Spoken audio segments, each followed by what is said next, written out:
What's up, ladies and gentlemen, and welcome to this POV review by Autotop.nl. My name is Max, and today we are looking at the entry-level BMW 8 Series. We've got a BMW 840d xDrive. And, well, there are a couple of incredibly cool things about this car, and there are a few things I don't really like. But before we begin, don't forget to subscribe and hit the notification bell to receive updates when we upload a new video. And go check us out on Instagram at Autotop.nl, where we will share some behind the scenes stuff as well. Alright, the 840d. Let's start with the spec. We'll do a walk around, I'll show you around the car. We'll drive along this road, do a 0 to 100 tests over there, and then take it to the Autobahn for a little blast over there. So, you have probably seen that we've got a very cool color, Barcelona blue. It is magnificent. It is sort of a grey blue, a greyish blue. I really love it. We've got BMW laser lights. We've got a shadow line package, which means that we've got a lot of black details around the car, including the grille, the stuff inside the bumper. We have 19-inch wheels. Behind them you can see the blue brake calipers. That means we've got an M Sport brake system, which is part of the M Sport Technic package, which means you get the brakes, you get the steering wheel, the M Sport steering wheel, you get some special seat belts, you get an M Sport differential. So it's not an M Sport package, it's the M Sport Technic package. We've got these black air outlets over there, black window sills, and at the rear we've got one of my problems with this car. I mean, it looks super awesome, let's be honest. It's nice and wide, it's thick, it's aggressive, but it's too similar to the M850i.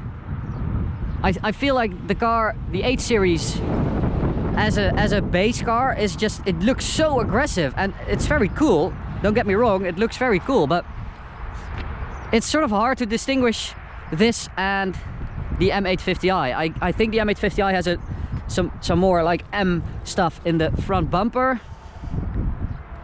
But that's it, basically. I mean, it even has the same exhaust tips. The same bumper. This is the same.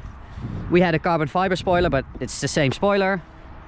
So it looks very cool. And it doesn't have the carbon fiber roof, which the M850 does have. But, so, yeah, I don't know. It's sort of, I'm sort of between two thoughts. On one hand, I think it looks really cool. It looks really good.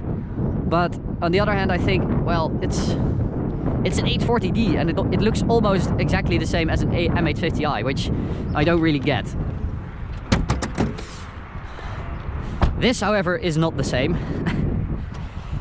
This is a straight 6 twin turbocharged 3-liter diesel engine with 320 horsepower and 680 Nm of torque, linked to a ZF 8-speed automatic. It's a great drivetrain.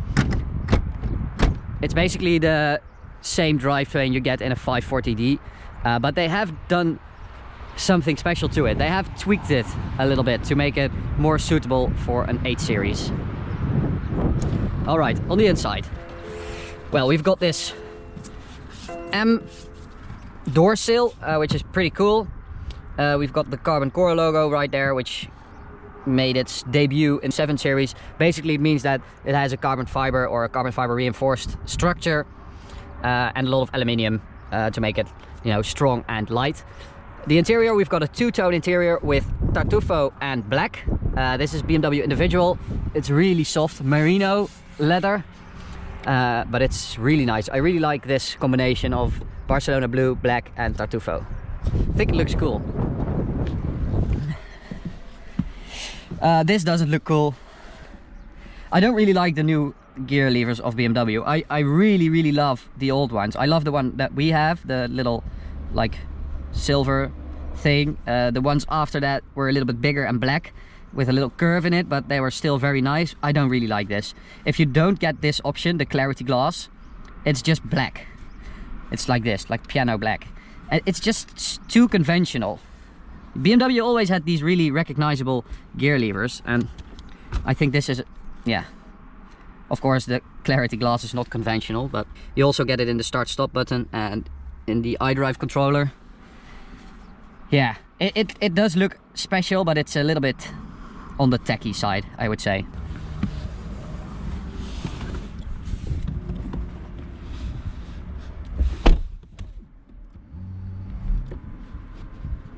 What is hier?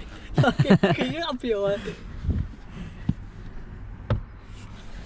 I wouldn't put my dog back there. So we've got the iDrive 7 system, the all new system I've shown you before. It's basically the same system. It has a little bit of a different layout and some new animations as well. But we'll go for the sport display. And as I said, the M Sport Technic package means that you get these seat belts. Alright, so we'll take it for a drive. So we'll start by asking the question, what is this car? I mean, it's very hard to compare this to anything because it's a big, luxurious, still relatively sporty GT car with a diesel engine. And I don't really think that there are any competitors. You can get an S-Class coupe, but you can only get it with petrol engines. And it's also a little bit more expensive than this.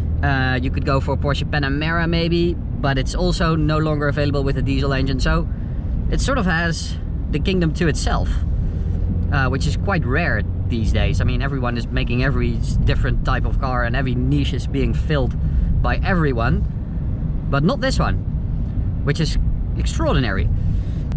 So how is this car set up? Well, it is actually well done because they didn't go for air suspension like the S-Class coupe. They went for regular springs and dampers, which means that it's comfortable without being soft and it's relatively sporty without being hard. So they have really tried to sort of compromise it being a GT, and you know, it should be able to cover large distances in comfort, but it also should drive nice and it should handle well. So I think they found a good compromise there. And we are going to try to show you how sporty this car is and how bad these winter tires are by disengaging traction control. We are in Sport Plus, so let's go for second gear. No.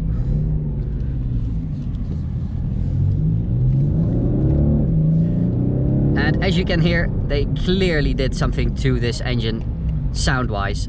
They tried to make this engine sound a little bit more sporty than usual.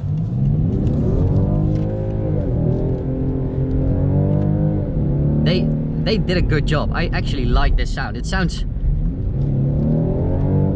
know, it sounds diesely, but it does sound full and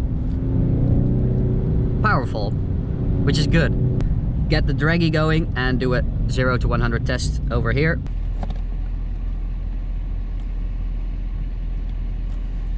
If you want one of these draggies, you can get them in our store, top right corner.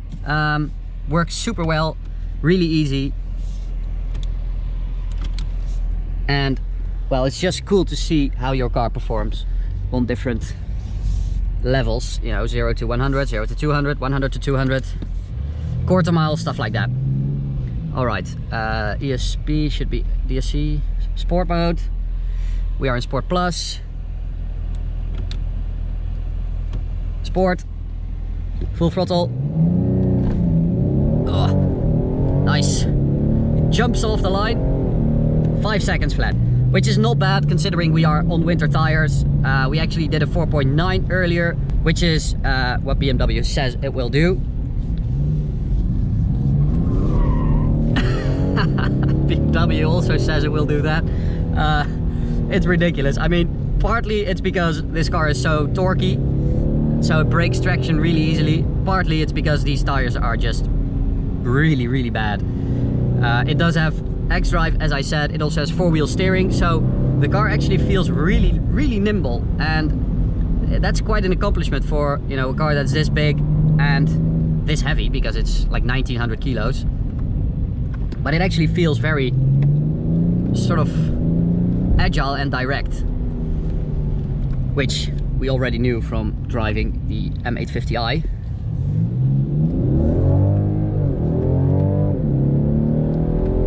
It's also very fast. I mean, 4.9 seconds to 100. Not that long ago, you would be the boss of the neighborhood if you had a car that did 4.9 seconds to 100. Now it's a diesel coupe that weighs almost 2 tons that's able to do a 4.9. It's quite ridiculous. So we are at the Autobahn. We are going to see what it's like. I mean, this is sort of the perfect Autobahn car. You have a big range with that diesel tank. It's fast, it's comfortable. It's like an ultimate continent cruiser. Demolisher of Autobahn. Alright, here we go. Full throttle. We are still in Sport Plus, so everything is in the most sporty setting. Alright, full throttle. It's actually quite quick. It's very nice and torquey. This engine combined with this gearbox is just really lovely. And because we have that 4-wheel steering, it means that the rear wheels steer against the front wheels at lower speeds and with the front wheels at higher speeds, which just means you gain stability at higher speeds, which is really nice. It also means that it has a very small turning circle, which is quite weird if you try it for the first time. It's like a shopping cart. Oh, those winter tires. You can feel them just moving around. Ridiculous. Comfort wise, I mean, it's super comfortable. As I said, it is comfortable without being soft. You still sort of feel the bumps, you still feel like you're a little bit in contact with what's happening underneath, but it's very comfortable. It's also very quiet. But diesel cars always sort of feel a little bit slower if you floor them. So a diesel car is more suitable for this, like 80% throttle and just let it ride the wave of torque. And it also means that you're sort of surprised at how fast it is, given the fact that you're only like 75 throttle input.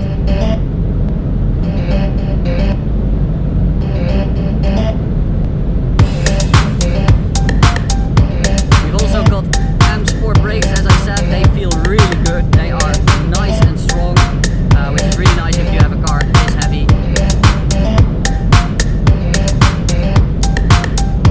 But it is a really nice GT car, and it's sort of weird that you don't see more of these, because a powerful diesel engine in a GT is a really good combination, because you can cover a lot of distance if you have a larger range.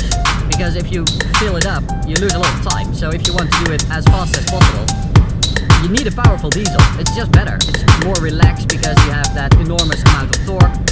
This is the only one. This car sort of serves the bottom end of the luxury GT segment. And it's alone. And it's really good. It's a really, really good car. It's really nice.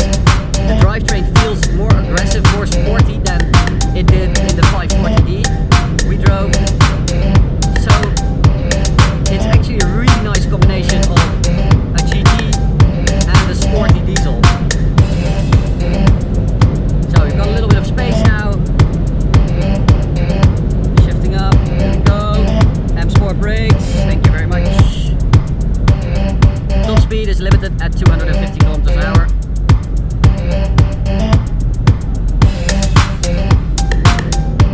Oh my god, take longer!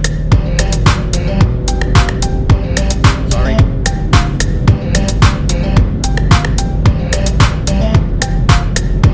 One thing I would have liked to see in this car is the interior could have been a little bit more lush. It could have been a little bit more luxurious and special. I feel like, you know, it's fine. It looks good, but it's not. You're not like, oh my god, I have treated myself with this 8 Series. So there we are. This is the limiter, 259, 260 kilometers an hour. Winter tires, having a mind of their own. Okay, and that's the Dutch border. So I'm going to end it here, guys. I hope you enjoyed it. You can check out this POV review, or you can check out this playlist of POV reviews. We've made a lot, so go check it out, and you can follow us on social media. Thanks for watching, and I'll see you at the next one. Bye.